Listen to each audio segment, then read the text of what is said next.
जय श्री कृष्ण साथियों, कैसे हो आप सब। उम्मीद है आप सब खुश और मस्त होंगे।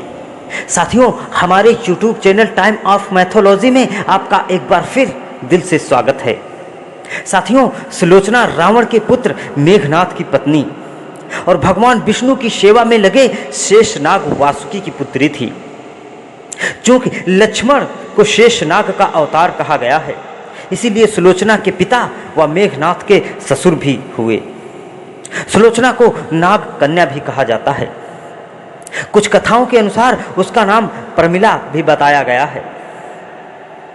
रावण और श्री राम से हो रहे युद्ध में मेघनाथ अपने पिता रावण की तरफ से भीषण युद्ध करते हुए लक्ष्मण के हाथों वीरगति को प्राप्त हो गया था। तो साथियों, मेघनाथ की मृत्यु के बाद उसकी पत्नी सुलोचना का क्या होता है, आइए जानते हैं। लेकिन इससे पहले आप लोगों ने अगर अभी तक हमारे चैनल को सब्सक्राइब नहीं किया है तो अपना थोड़ा सा प्यार और सपोर्ट देते हुए चैनल को सब्सक्राइब जरूर कर लीजिए और बेल आइकन को भी ऑल सेलेक्ट कर लीजिए, ताकि ऐसी ही पौराणिक जानकारियां आप तक आसानी से पहुंचती रहें। धन्यवाद। साथियों, कहा जाता है कि तीसरी बार युद्ध में जाते समय ही मेघनाथ को ज्ञात हो गया था कि श्री राम और लक्ष्मण कोई साधारण मानव नहीं, अपितु स्वयं नारायण का अवतार है। इसीलिए वह अपनी माता मंदोदरी, पिता रावण और पत्नी सुलोचना से अंतिम बार मिलने गया। एक कथा के अनुसार वह पत्नी सुलोचना से मिलना नहीं चाहता था, क्योंकि उसे लग रहा था कि कहीं वह सुलोचना के आंसू देखकर भावुक न हो जाए और युद्ध में कमजोर पड़ जाए। किंतु जब उसने सुलोचना का मुख देखा तो अचंभित रह गया, क्योंकि सुलोचना की आंखों में आंसू नहीं थे और वह अपने पति मेघनाथ को बहुत ही गर्व से देख रही थी। हालांकि वह खुद समझ गई थी कि आज उसका पति मेघनाथ से अंतिम मिलन है। उधर जब लक्ष्मण मेघनाथ का वध करने के लिए युद्ध क्षेत्र में जाने लगे, तब श्री राम ने लक्ष्मण से कहा कि हे लक्ष्मण, सुलोचना एक पतिव्रता नारी है, इसीलिए मेघनाथ का मस्तक भूमि पर न गिरने पाए। इसीलिए जब लक्ष्मण ने मेघनाथ का मस्तक काटकर धड़ से अलग कर दिया, तब उसे श्री राम के चरणों में रख दिया था, क्योंकि भगवान श्री राम लंका व सुलोचना को यह संदेश देना चाहते थे कि युद्ध में मेघनाथ वीर गति को प्राप्त हो चुका है। इसी उद्देश्य से उन्होंने मेघनाथ की दाहिनी भुजा को काटकर धनुष बाण से सुलोचना के पास पहुंचा दिया। जब सुलोचना ने मेघनाथ की भुजा देखी तो उसे अपनी आंखों पर विश्वास ही नहीं हुआ।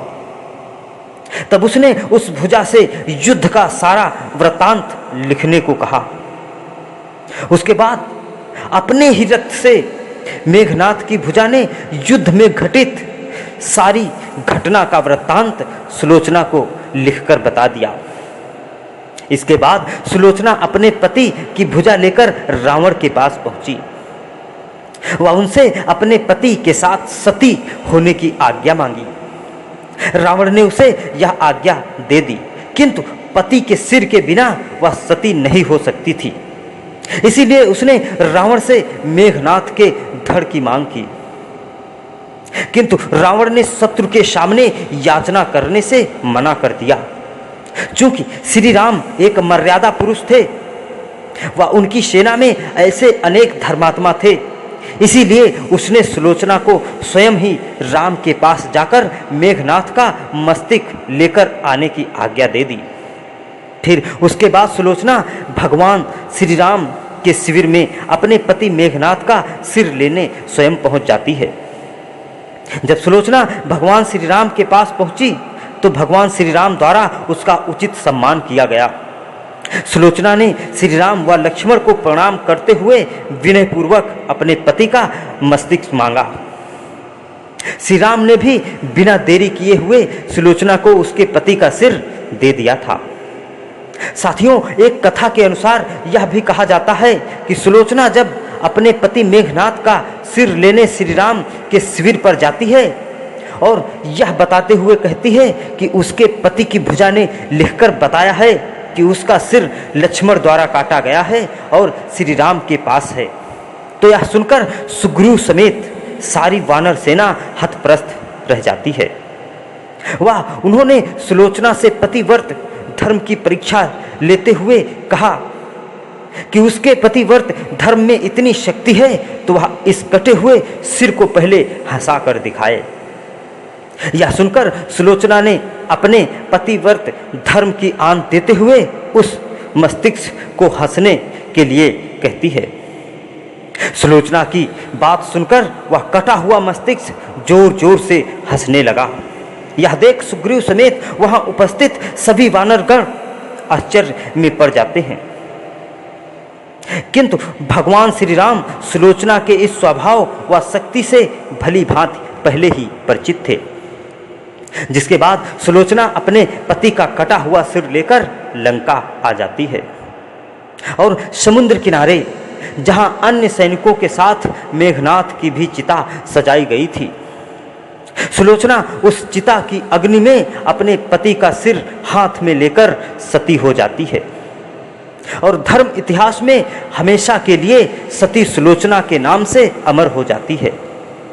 तो साथियों, मेघनाथ की मृत्यु के बाद सुलोचना का क्या हुआ? उम्मीद है यह जानकारी आपको जरूर पसंद आई होगी। आपकी क्या राय है यह कमेंट में जरूर लिखें। वीडियो को लाइक करें, शेयर करें और हमारे चैनल को सब्सक्राइब करना बिल्कुल ना भूलें। मिलते हैं अगले वीडियो में फिर एक पौराणिक जानकारी के साथ। तब तक के लिए जय श्री कृष्ण।